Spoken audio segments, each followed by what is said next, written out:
He was the first voice you heard when an episode began for years. Funny, full of life, and a guy who could talk an old Hulk into becoming your dream car.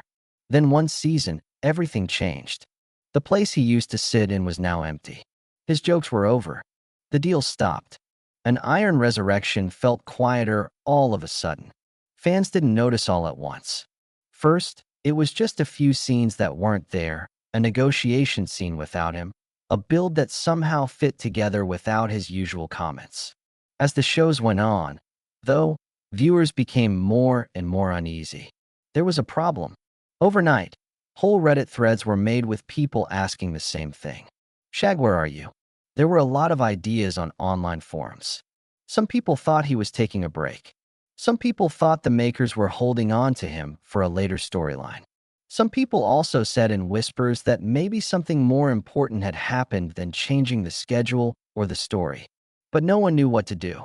Fans, the show, and even the shop's social media pages didn't say anything. What made his absence even stranger was that it wasn't like him at all. Shag didn't like to blend in with the background. He was strong, the heartbeat of the negotiation table, the spark that stopped things from getting too bad after a long time. Shag's was easy to spot in a field where characters can be as loud as engines. That presence was gone all of a sudden, without a goodbye, a press release, or even a quick statement from the cast. People who know the show say that their absence changed the shop's rhythm in a clear way. The way the crew got along changed. It took longer to make deals. Each show felt like it had a different pace.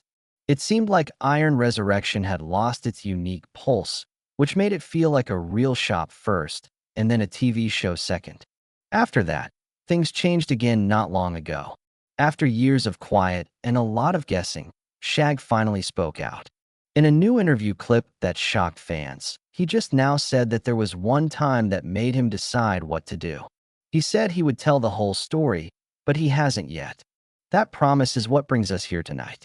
That was before there were cameras, fans across the country, and Iron Resurrection became a big hit. It was just a small shop in Texas with a few people trying to make something special. There was chaos in the middle, and Shag was there with a smile on his face instead of a wrench. Most people who watched thought he was funny. The tough guy who negotiated, told jokes, and made things less scary. But he was a lot more than that when he was with Martin Brothers. He held everything together. The person who made people feel good. They were the ones who made long, hard schedules more manageable. The person who could go into a tough negotiation and come out with a deal that everyone was happy with. His personality filled the room. Right on time, he kept things calm. His appearance set the tone for the show. Joe Martin did amazing things with sheet metal and fabrication, and Amanda kept the builds running smoothly with her calm, clear leadership. Shag, on the other hand, had a totally different job. He was the energy source. He breathed new life into the shop, just like an alternator does for an engine. The machine will still work without it, but it won't be the same. And that's what shocked everyone when he disappeared. Not only did people lose a character, but they also lost the bench's heartbeat, which was the link between the shop and the customers. Just about every car that went into Iron Restoration began with Shag saying hello to someone in the parking lot or searching through a field of old parts for a diamond in the rust. He wasn't the one who built it. He wasn't the painter. He wasn't in charge of the show. He lit the fire. Something subtle changed in the show when that spark went away. It was clear in the way they moved. In the quiet between scenes, you can feel it. His crew had to carry the load he used to carry with a shrug and a smile. You could see it in their faces. Fans didn't just miss the person. The man who brought life to the shop was missed. It wasn't tabloids or directors who first said something. They were made by team members who were tired from working late nights and long scenes that weren't edited that gave the impression that something wasn't right. People who worked on the show said that making Iron Resurrection was nothing like what people saw on TV. You worked in a real shop with real customers, real funds, real metal, and real stress. It was hard to keep up with the pace of a business when there were camera teams, lighting setups, retakes, interviews, and story beats on the set. On some days, The cams wanted to talk for 3 hours or show the video for 10 minutes. On other days, a shot list came up while a build that needed attention was going on. It naturally made things tense. We don't want drama or fights. We just want worry that builds up over time and wears people down. Fans began to talk about the rumors. This season, Shag looks worn out. He's not playing around as much. It looks like he is angry. There was never any proof of any of this, but the trends were clear. When creative differences and busy plans come together, something starts to fall out of balance. People could feel it even in the fan group. The change wasn't very big. Like a tone change in a song you've heard 1,000 times, it was very small. There was something less intense about Shag's energy. He was funny, but something about it felt forced. He still made deals and made people laugh, but there was something that was wearing him down behind the smile. The stories didn't start out about scandal, but they did get worse. They were all about the same simple idea. It's possible that the job was taking more from him than it was giving him. There were more whispers when episodes showed him missing from parts where he usually did well. Talks took place without him there. It wasn't his idea to buy the cars. Things were chosen off-screen that he used to make decisions about. There was no excitement. It was drift, the kind where only one person remains when passion and pressure meet. The change wasn't clear at first for people who had been watching for a while. Shag wasn't the type of guy you thought would disappear. He was too loud, too charming, and too much a part of the show. But as the seasons changed, it was impossible to ignore the signs. There were fewer shots of him negotiating, picking up women outside, and having jokes or easing tensions behind the scenes. Instead, scenes with him were shown during whole shows. There was no explanation or recognition. There was only absence. Supporters started sharing web timestamps. He will not be returning for the remainder of the season. He is entirely absent from the 7th episode. For what reason was he absent for the unveiling? Plus, it wasn't an arbitrary pattern. It moved forward. More and more of his appearance was eliminated with each passing season. A handshake and punchline initiated the Shag, which gradually disappeared from view. Without him to navigate the upcoming builds, the show's pacing changed. Without his humor, the episodes lost their emphasis, mitigating the difficult moments in the store. Things seemed to drag on. Not that the show deteriorated in quality.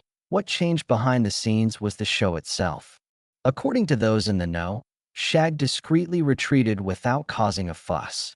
He stopped making an appearance on set, stopped going on crew trips, and stopped getting involved in dealings he used to breeze through. Everyone was too engrossed in filming to see him as he carefully made his way out the door, but it had been months before his absence was clearly apparent to his fans. He left without a major scandal. Fights did not occur. A fading, that was.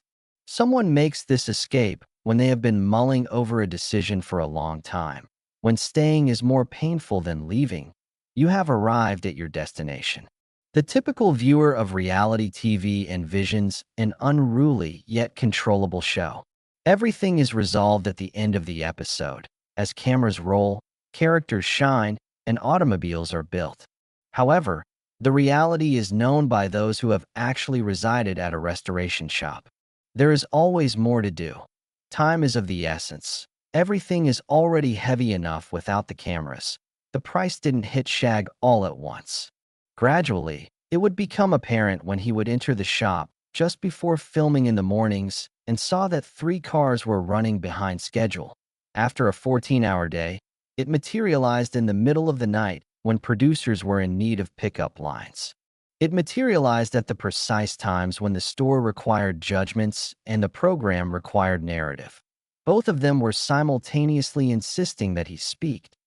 He played the role of mediator, intermediary, and trusted face for the customers. However, he was also expected to maintain a high level of enthusiasm, advance the plot, and entertain the viewers. The man who could make anyone laugh with just one joke suddenly had to keep that energy up in the face of stress, burnout, and nonstop work. The change was described by those close to him. He seemed to have choked up a bit. He let out an even deeper sigh. Burnout doesn't explode. It erodes. He seemed to deliberate over each word as if weighing the sentences valued. He was an integral part of every episode. Reason being, he wasn't acting. Even on his worst days, Shag gave it his all for the work because he was being genuine. Time flew by in the show. The store moved at a real-life pace. Between the two extremes, Shag gradually lost touch with his passion for the task as he thinned out with each passing season.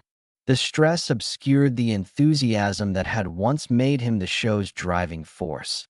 The transactions felt heavier. The jokes felt scripted. The builds felt hurried. Nothing dramatic happened to break him in the end. Two universes that weren't supposed to intersect slowly but surely crashed into each other. Reality television and the real world of handiwork.